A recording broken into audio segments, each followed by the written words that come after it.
Notre nation arabe traverse aujourd'hui une période délicate et critique sans précédent dans l'histoire depuis des siècles. Quiconque observe avec sincérité la situation des pays arabes, de l'Est à l'Ouest, constate que les troubles se succèdent, les épreuves s'accumulent et les conflits s'intensifient, comme si nous vivions les instants qui précèdent une explosion. Les guerres ont ravagé des pays autrefois sûrs. La pauvreté a frappé des peuples autrefois riches. L'injustice s'est répandue au point que ce qui était hier encore inacceptable est aujourd'hui monnaie courante. Il est douloureux de constater que tout cela se produit dans des pays qui ont autrefois été le berceau de la révélation, un phare de guidance, un centre de savoir, de prédication et de jihad pour la cause de Dieu. Cet effondrement apparent ne peut être dissocié d'un effondrement plus profond, celui de l'âme, de la désintégration des valeurs et de l'affaiblissement du lien avec Dieu. Beaucoup d'Arabes se sont préoccupés de embellir leur vie, se sont éloignés du livre de leur Seigneur et de la sunna de leur prophète, se sont disputés les biens de ce monde jusqu'à ce que leur passion les déchire, ont abandonné les faibles parmi leurs frères et se sont même résignés à l'humiliation alors qu'ils auraient dû les soutenir et défendre la vérité. Avec ce déclin, les signes de la fin dont nous a parlé le messager de Dieu, que la paix soit sur lui, ont commencé à apparaître, et les prophéties sont sur le point de se réaliser sous nos yeux, tandis que les signes se succèdent sans discontinuer. Nous ne parlons pas aujourd'hui d'imagination ou d'exagération, mais d'une réalité qui nous crie que l'heure a sonné et que le clair de lune s'est divisé, et que ce que nous vivons n'est que le début d'une phase plus importante, une phase de purification et de tri, une phase où le vrai sera séparé du faux. C'est un appel à la réflexion et à la vigilance, avant que ne survienne la grande discorde, que ne se ferment les portes du repentir, et que ne commence le compte à rebours vers la fin d'une nation qui a perdu sa confiance et trahi sa mission. L'heure approche, et avec elle la promesse de Dieu, ce jour où il n'y aura pas d'échappatoire, où les enfants deviendront blancs comme neige, où toutes les nourrices seront stupéfaites de ce qu'elles ont allaité, où toutes les femmes enceintes avorteront, où les gens seront comme ivres. Mais ce n'est pas l'ivresse, c'est le châtiment de Dieu qui est terrible. Dieu nous a avertis à plusieurs reprises dans son livre en disant « Le jugement dernier approche et les gens sont distraits et inconscients », comme si cet avertissement se renouvelait à notre époque, où l'insouciance règne en maître et où les gens sont plongés dans leur divertissement, se disputant les biens de ce monde, comme si la mort n'allait pas frapper à leur porte, comme si le jour du jugement dernier ne les attendait pas dans un instant. Quiconque lit le Coran avec attention et médite sur les hadiths du prophète Mohammed, que la paix soit sur lui, comprend que les événements auxquels nous assistons aujourd'hui ne sont que des étapes successives vers la fin. Les tribulations se sont multipliées, le sang a coulé, l'injustice règne, les balances ont basculé, jusqu'à ce que le bien soit devenu mal et le mal bien, que le sincère soit traité de menteur, que le menteur soit cru, que le traître soit considéré comme digne de confiance et que le fidèle soit trahi. Tout cela fait partie des signes annoncés par le prophète lorsqu'il a dit « Hâtez-vous de faire les bonnes œuvres avant que la nuit obscure ne vous surprenne, où un homme sera croyant et deviendra mécréant, où un homme sera croyant et deviendra mécréant, où un homme vendra sa religion pour un prix dérisoire. Le ciel se prépare à se fendre, la terre gémit sous le poids de l'injustice. Les montagnes sont sur le point de disparaître sous le poids de ce qui s'y passe. Et les gens continuent à vivre dans leur insouciance. La proximité de l'heure n'est pas une simple information transmise par nos ancêtres, mais une réalité présente qui résonne dans les cœurs des croyants, réveille les consciences et appelle tous les musulmans à se préparer. Car il s'agit d'une affaire sérieuse et le dernier voyage est sur le point de commencer. Avons-nous préparé notre bagage? Avons-nous purifié nos cœurs? Avons-nous pris la décision de nous repentir avant que les portes ne se ferment? Les moments que nous vivons actuellement sont la frontière entre la vie et la mort, entre le salut et la perdition. Heureux ceux qui ont compris, et malheur à ceux qui persistent dans leur obstination et leur arrogance. Le messager de Dieu, Muhammad, paix soit sur lui, a lancé un appel vibrant qui secoue les cœurs vivants et réveille les insouciants lorsqu'il a dit « Malheur aux Arabes d'un mal qui s'approche ». Ce ne sont pas là des paroles prononcées à un moment donné, mais une prophétie éternelle qui avertit la nation arabe d'un grand danger qui la menace. Un danger qui ne ressemble en rien aux épreuves précédentes, mais qui est plus grand, plus grave et plus grave encore. Cet avertissement prophétique ne concerne pas la race arabe, mais plutôt sa position et sa responsabilité dans la transmission du message de l'islam. Les Arabes sont la nation à laquelle la révélation a été transmise dans sa langue, celle dans laquelle le dernier des prophètes a été envoyé, et ils ont été les gardiens de la religion. S'ils trahissent cette confiance, ils seront les premiers à en subir les conséquences. La situation des Arabes aujourd'hui est douloureuse et déchirante. De l'Irak à la Syrie, du Yémen à la Libye, de l'Égypte au Soudan, du Golfe au Levant. Guerre, destruction et division sans fin. Injustices internes et externes qui ont tout dévasté. Peuples épuisés par la faim, l'ignorance et la marginalisation. Autorités qui ne gouvernent pas selon la loi de Dieu, mais qui ont plutôt tyrannisé et opprimé, jusqu'à ce que de nombreux pays arabes deviennent le théâtre de sang et de discorde, sans sécurité, sans justice et sans avenir. Au milieu de cet effondrement, la voix des savants sincères est absente. Les jurisconsultes des sultans apparaissent, les voix hypocrites s'élèvent et les appels à la réforme sont étouffés. Le plus grand malheur qui frappe les Arabes aujourd'hui est l'absence de vision et leur transformation en une nation égarée, qui suit les caprices de ce monde et court après des intérêts éphémères, abandonnant leurs frères les plus faibles, conspirant les uns contre les autres, trahissant la Palestine et ignorant les appels des enfants affamés et des femmes en deuil, comme si leur conscience était morte ou leurs yeux aveuglés par la vérité. N'est-il pas étonnant que la nation qui dirigeait l'humanité en soit réduite à mendier sa place?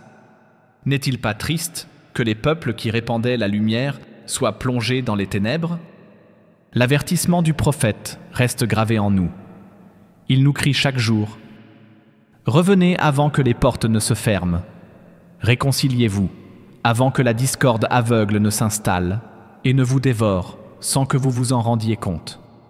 Malheur aux Arabes s'ils ne reviennent pas vers leur Seigneur, s'ils ne renouvellent pas leur alliance avec leur religion, s'ils ne se repentent pas avant que ne vienne le jour, où ni l'argent ni le prestige ne serviront, sauf pour ceux qui se présenteront à Dieu avec un cœur pur. » Le prophète Mohammed, que la paix soit sur lui, a informé ses compagnons éminents des grandes épreuves qui allaient en frapper la nation islamique avant l'heure. Et ces nouvelles n'étaient pas destinées à effrayer, mais à avertir et à mettre en garde les croyants, afin qu'ils se préparent et restent fermes lorsque le malheur frapperait. Le prophète a mentionné 3 grandes épreuves qui s'abattront sur la nation, se succédant dans le temps et s'intensifiant en gravité et en dangerosité. Elles commenceront par une épreuve connue sous le nom de Ahlas, puis viendra l'épreuve de Sarah, et enfin, la plus grave et la plus grande, l'épreuve de Dima. Ces épreuves ne sont pas de simples récits tirés des livres du patrimoine, mais la réalité actuelle en témoigne clairement, ce qui fait trembler le cœur et pleurer les yeux devant la gravité de ce qui attend la nation si elle ne revient pas à son Seigneur. La première de ces divisions, appelée Al-Ahlas, tire son nom d'un hadith du prophète. car le halas est la couverture que l'on place sur le dos du chameau, sous la selle, et qui y adhère fortement sans se détacher. C'est une expression qui décrit bien la nature de cette tribulation, car il s'agit d'une tribulation de longue durée, qui accompagne les gens, dont personne ne peut facilement s'échapper, et qui s'accompagne de fuites, de combats, de chaos et de troubles. C'est une tribulation qui pousse les gens à fuir les uns les autres, par peur et par désespoir, et qui est marquée par les guerres et les querelles, où tout se mélange, et où l'on ne distingue plus l'oppresseur de l'opprimé, ni l'innocent du coupable.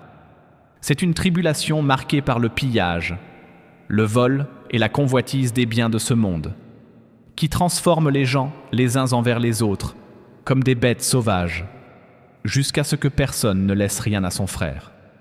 La sécurité s'effondre, les âmes sont anéanties, les cœurs se divisent, et la miséricorde est étouffée. Ce que nous voyons aujourd'hui dans certains pays musulmans, à savoir l'effondrement total, l'insécurité et le sang qui coule, est une image miniature de cette discorde, si ce n'est son véritable début. Vient ensuite la discorde de la sérénité, qui est la deuxième discorde, plus insidieuse que la première, car elle se part d'une apparence de miséricorde, mais cache en réalité la discorde. Cette discorde survient en période de prospérité, lorsque les gens vivent dans l'aisance économique, dans le confort, et que le monde s'ouvre à eux de toutes parts. Mais cette grâce n'est pas une récompense de Dieu, mais une épreuve et un test. Le prophète, que la paix et la bénédiction d'Allah soient sur lui, a dit qu'elle serait une épreuve causée par l'arrogance et le pire des bienfaits. C'est-à-dire que les gens deviennent arrogants lorsque l'argent abonde et que le monde leur semble beau. Alors ils oublient Allah, commettent des péchés, abandonnent le Coran, les mosquées se vident, le savoir est abandonné et les passions sont suivies. Les gens ne se rendent pas compte qu'ils sont dans la tentation, car tout semble normal vu de l'extérieur. Ils pensent même qu'ils vivent à une époque de prospérité et de civilisation. Mais cette tentation commence au pied d'un homme de la famille du prophète, qui prétend être de sa lignée, mais qui n'en est pas vraiment, car les proches du prophète sont les pieux. Cet homme sera la cause de l'embrasement de la tribulation, de la division des rangs et de la propagation de la discorde.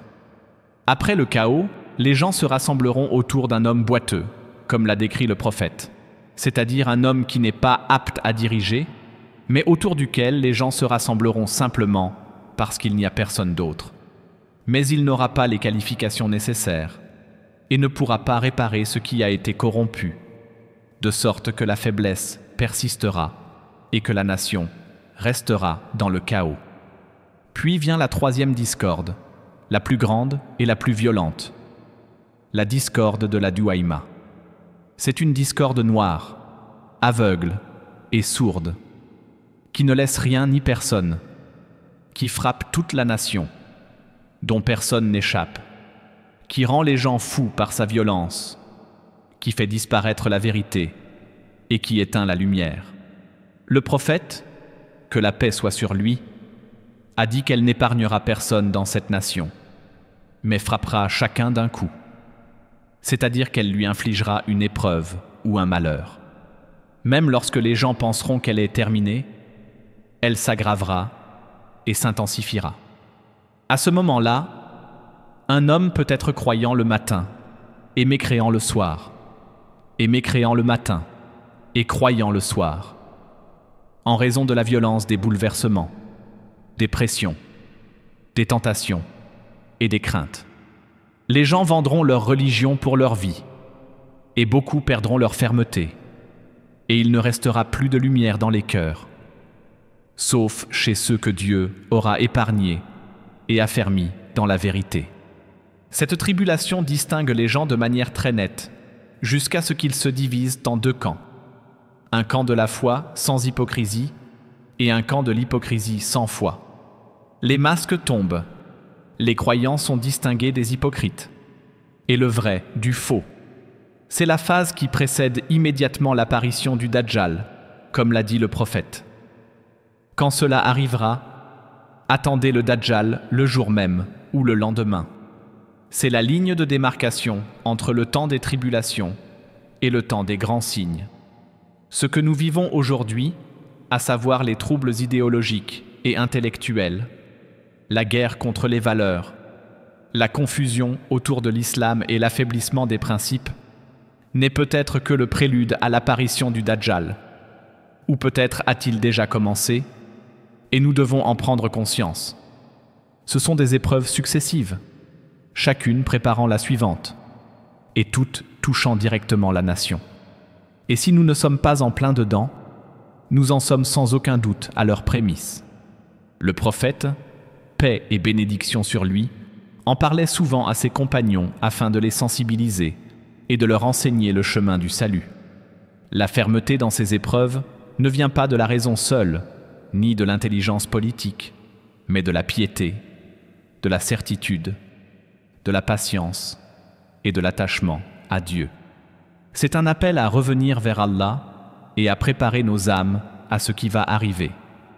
Car ce qui précède l'heure n'est pas seulement du temps, mais une grande épreuve qui révèle la nature de l'homme, purifie les cœurs et distingue les sincères des hypocrites. Nous demandons à Allah de nous sauver des épreuves, apparentes et cachées, et de nous affermir dans la vérité, afin que nous le rencontrions, alors qu'il est satisfait de nous.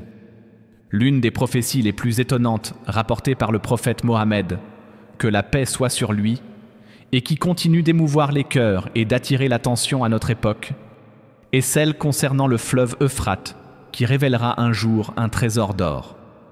Il a dit « L'Euphrate est sur le point de découvrir une montagne d'or. Les gens se battront pour l'obtenir.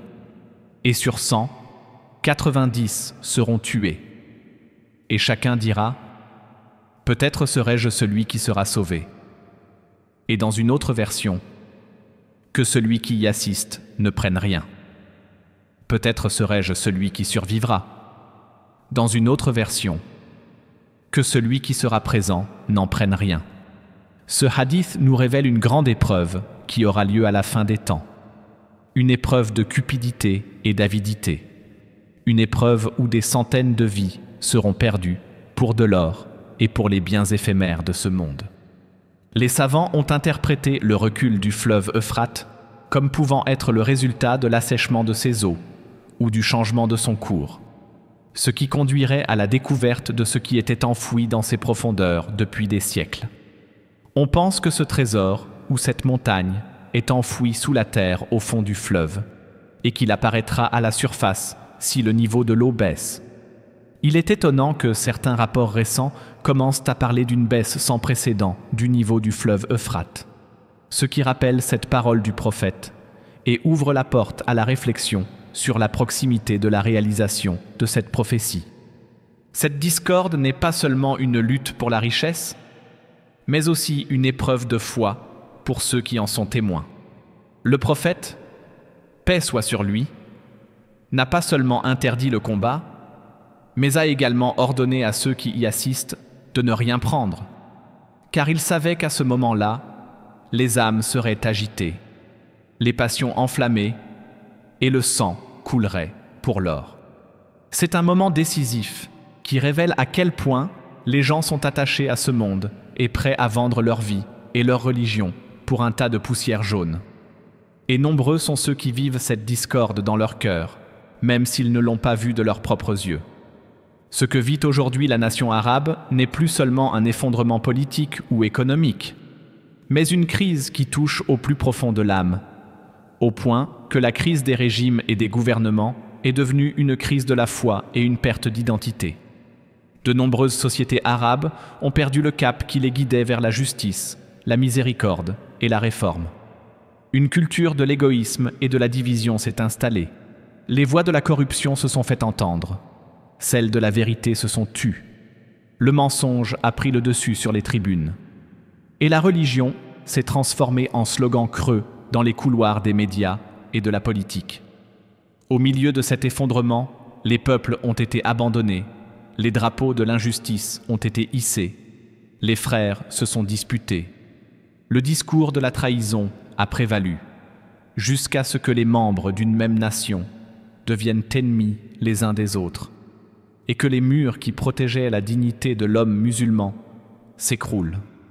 Dans plus d'un pays arabe, une clique au pouvoir s'est imposée, utilisant la religion comme moyen d'autonomisation et d'exploitation, s'entourant de savants qui embellissent le mensonge et éteignent la lumière de la vérité, trompant et égarant les peuples, semant l'illusion au nom du patriotisme, de la modernité ou de la résistance à la régression. Dans le même temps, la justice a disparu. Les prisons se sont remplies de ceux qui osaient s'exprimer. Le pays a été vendu à l'ennemi. Jérusalem a été laissée à son sort, et les peuples opprimés ont crié sans que personne ne leur réponde. Dans d'autres pays, la pauvreté et la misère règnent, alors que la terre est riche et les ressources abondantes.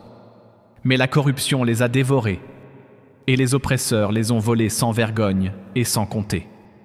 Sur le plan spirituel, beaucoup d'Arabes se sont éloignés de Dieu et se sont occupés des choses de ce monde et de ses distractions. Ils ont abandonné les mosquées, laissé le Coran prendre la poussière, et les notions de patience et de piété ont disparu, remplacées par la cupidité, l'hypocrisie et les apparences. Les gens se sont noyés dans les moyens de communication et les divertissements, et ont négligé l'au-delà, comme s'ils étaient éternels. Les calamités ont alors surgi et les épreuves se sont succédées, non pas parce que Dieu leur avait fait du tort, mais parce qu'ils s'étaient fait du tort à eux-mêmes et avaient détourné leur regard de la lumière de la guidance qui leur avait été envoyée. L'effondrement des Arabes aujourd'hui n'est pas une fin, mais un signal d'alarme qui nous rappelle les paroles du prophète. Paix et bénédiction sur lui. Si vous vous vendez pour un prix dérisoire, si vous vous contentez des queues des vaches, si vous vous satisfaites de l'agriculture et abandonnez le combat, Allah vous infligera une humiliation dont il ne vous délivrera que lorsque vous reviendrez à votre religion. Le retour à la religion n'est pas un luxe, mais un salut. Et le retour à la foi n'est pas un choix, mais une nécessité pour survivre. Le pays du Levant, cette terre bénie que Dieu a choisie pour être le lieu de la révélation, le théâtre des prophéties et le champ de la grande épopée de la fin des temps, occupe une place importante dans l'islam et dans les hadiths du prophète Mohammed. Que la paix soit sur lui, au point qu'il semble être la clé de la fin et la porte de la dernière conquête divine. Le messager de Dieu, que la paix soit sur lui, a dit « Heureux le Levant ». Et lorsqu'on lui a demandé pourquoi, il a répondu « Parce que les anges du miséricordieux y étendent leurs ailes ». La Syrie n'est pas seulement un lieu géographique, c'est aussi un centre spirituel et religieux où se manifeste la miséricorde de Dieu et où se déroulent les événements les plus importants de la fin des temps, jusqu'à ce qu'elle devienne le drapeau de la vérité et le point de départ des soldats de Dieu pour combattre le faux. À l'heure où de nombreux pays s'effondrent et tombent sous le poids des troubles et des divisions, le Levant reste debout, conservant une part de lumière, car il sera le dernier refuge de la communauté victorieuse, celle dont le prophète, que la paix et la bénédiction de Dieu soient sur lui, a dit « Il restera toujours une secte de ma communauté qui sera victorieuse, à qui ne nuira ni ceux qui les trahiront, ni ceux qui les contrediront, jusqu'à ce que l'ordre de Dieu leur parvienne alors qu'ils sont dans cet état. Et cette secte, selon de nombreux textes, sera en Syrie, combattra l'ennemi, défendra la religion et mènera la nation vers la victoire avec la permission de Dieu.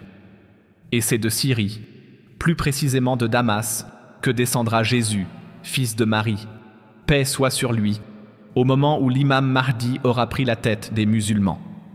Il priera avec eux la Salat al-Fajr, puis Jésus posera sa main sur l'épaule du Mahdi et lui dira « Avance, car c'est à toi qu'il revient ». Le Mahdi les conduira, et ce sera le début de la victoire sur le Dajjal et ses armées. De même, le camp des croyants, c'est-à-dire le camp de la foi pure, sera situé dans la Ghouta, près de la ville de Damas, comme le mentionne le hadith, à un moment où les troubles s'intensifieront et où la vérité sera perdue. La Syrie est le cœur battant qui rassemblera les croyants au moment de l'épreuve. Et c'est la terre que Dieu purifiera de toute impureté, et où il élèvera le drapeau de la religion, quelle que soit l'intensité des épreuves et l'ampleur des blessures. Il y a là une leçon pour tous ceux qui pensent que la victoire est lointaine, car Dieu choisit sa terre et son peuple, et y envoie ceux qui ravivent la foi. Au cœur des événements de la fin des temps, alors que les troubles s'intensifient et que la vérité se perd, Dieu envoie un homme issu de la descendance du prophète Mohammed, que la paix soit sur lui, dont le nom correspond à celui du prophète et à celui de son père, et qui est connu sous le nom de Mahdi, pour guider la nation et mener la dernière phase du conflit entre le bien et le mal. Le Mahdi ne cherche pas à régner par cupidité, mais il y est contraint après que la situation des gens se soit détériorée. Il est alors acclamé devant la Kaaba, entre le coin et le piédestal, et les croyants de toutes les régions du monde, ayant reconnu sa sincérité et sa justice, se rassemblent autour de lui. Il les conduit alors vers une nouvelle ère de victoire et de pouvoir. Sous son règne, les conquêtes se succèdent, et les musulmans combattent leurs ennemis sous son commandement. Parmi les plus grandes batailles épiques, celle qui se déroule en Syrie entre les musulmans et les Romains fait de nombreuses victimes, mais la victoire revient aux musulmans, avec l'aide de Dieu. Après cette victoire, Allah a ouvert aux musulmans la ville de Constantinople sans combat, comme l'avait annoncé le prophète. Que la paix soit sur lui, lorsque les combattants ont crié « Allah est le plus grand, il n'y a pas d'autre Dieu que Dieu ». Et l'un des côtés de la ville s'est effondré. Ils ont répété cela une deuxième et une troisième fois, et l'autre côté s'est effondré, et les musulmans sont entrés sans effusion de sang. Alors qu'ils se partagent le butin, un cri retentit. Le Dajjal est sorti. Et ils abandonnent tout pour se précipiter afin de repousser cette grande épreuve. À ce moment-là, Jésus, fils de Marie, descendra du ciel près du phare blanc, à l'est de Damas, à l'heure de la prière de l'aube, et priera derrière le Mahdi en signe d'humilité et de respect pour la nation de Mohammed, puis conduira les musulmans pour éliminer le Dajjal. Jésus se mettra en route jusqu'à ce qu'il rattrape le Dajjal à la porte de Loud, où il le tuera de ses propres mains, et ses partisans s'effondreront et périront. Avec cet événement, la promesse de Dieu de soutenir la vérité se réalise, et la terre commence à guérir de ses blessures. La paix règne sous la direction d'Isa, qui juge avec justice, brise la croix, tue le porc et instaure la jizya. Il ne reste alors plus que l'islam comme religion, et la terre est remplie de justice et d'équité, comme elle était auparavant remplie d'injustice et d'oppression. C'est le moment que les croyants attendent, où les prophéties s'accomplissent, où le drapeau de l'unicité s'élève, et où la nation respire à nouveau, après des siècles d'obscurité et de troubles.